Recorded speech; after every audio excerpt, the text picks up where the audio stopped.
কিরে 60 বারটা কত সত্যি? বিসমিল্লাহ। বাহ, বেচা নাই কিনা নাই, 10 টাকা খরচ লেখা দিয়ে দিছে চালু হয়েছে।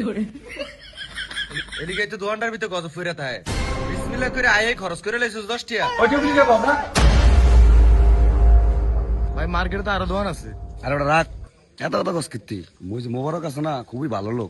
আল্লাহ আল্লাহ লোক, পাঁচক তো নামাজ টামাজ পড়া হারেন তো সরালেই দেয়। এই লোকে তো 2 নম্বরে করবে না। আয়। আসসালামু আলাইকুম মোবারক সাহেব। ভাই বোন এই এগোর সাথে। আল্লাহ আল্লাহ, তো কি অবস্থা আপনাকে ভাই? হঠাৎ কি মনে করে আইলেন ভাই? ভাই কি অবস্থা, আসেনি ভালো আপনি? আছে ভাই আলহামদুলিল্লাহ। আল্লাহ আল্লাহ। ভাই আইছিলাম বাড়িতে একটু কাজ ধরবো তো, এই জন্য আপনার কাছে আইছিলাম। বাজারে তো অনেক দোকান আছে, কিন্তু ভাই আপনি একজন সৎ মানুষ, আল্লাহ আল্লাহ মানুষ, সারাক্ষণ টুপি থাকে, হাতে তবজি থাকে। আমরা দিয়ে তো 2 নম্বরই হইতো না ভাই। এলিগে আপনার দ্বারা কিছু ইট লাগতো ভাই। আলহামদুলিল্লাহ। এই যে ভাই একটা কথা কইছেন, ভাল লাগছে, ঠিক আছে। যাক সমস্যা না ভাই, কত ইট লাগবো? আপাতত 1010 কইলে হইব, পরে লাগলে আবার আমরা তো নিমু। আর 50 বস্তা সিমেন্ট লাগবে আপাতত আর কি। ইনশাআল্লাহ ভাই দেওয়া যাবে, আল্লাহর রহমতে। উপর আল্লাহ চাইলে সব দেওয়া যাবে, সমস্যা নেই। মাল লাগবো কবে? আস্তাগফিরুল্লাহ, আস্তাগফিরুল্লাহ।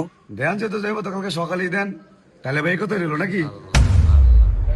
ও ভাই দাঁড়ান, ভাই কিছু টিয়া দিয়া গেলে হইতো না? বিসমিল্লাহটা করতাম। ভাই কালকে মালটা গেলে একবারই দেই। ভাই নতুন মাল বিকালে ঢুকবো তো, এখন দিয়া গেলে একটু ভালোই তো ভাই। আল্লাহ আল্লাহ আল্লাহ। আচ্ছা ঠিক আছে, দিব আপনার। আপনার বিলটা কত?